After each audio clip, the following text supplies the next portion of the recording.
Hey guys, welcome to our first official Inspired Breakfast Talk. My name's Amaya. And my name's Max. And we are here today with Rory from Twin Vintage. I'm gonna go ahead and let Max start the interview.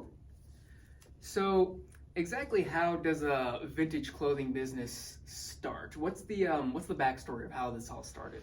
Well, it kind of started like a hobby around like junior, sophomore year of high school. I started really getting into shoes and clothing and stuff like that. So it kind of started as a hobby. Then I realized I could sell this stuff and make a profit out of it. So it started as a hobby, kind of turned into a business. I see. So, where does your stock usually come from? I get it from all over the place. I get it from local people. I get it from online. I get a lot of my vintage from a wholesaler out in LA. Just like pretty much anywhere I can get it from.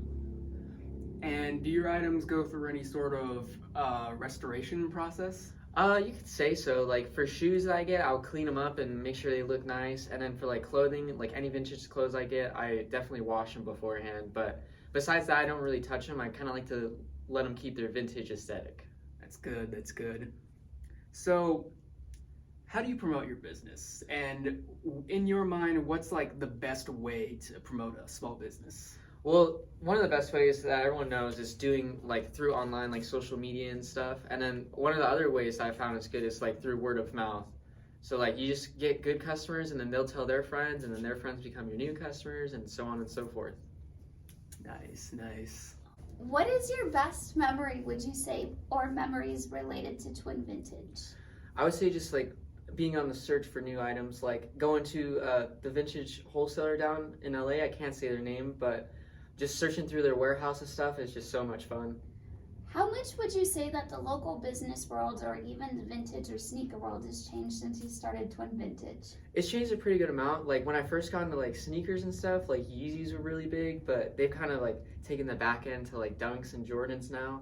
And then for vintage wise, I remember when I started, like NASCAR tees and like racing tees were really big, but now like band tees and stuff like that are starting to on the rise. Let's say someone watching this wants to start their own vintage clothing business or even sneaker business. What sort of advice or tips would you give them? I would just tell them to like just slowly start building it up, just go to like the Goodwill bins and stuff. Those are the cheapest you can get. So just start getting those, resell them for profit, and then use the profit to reinvest and just keep doing that until you have the business built up.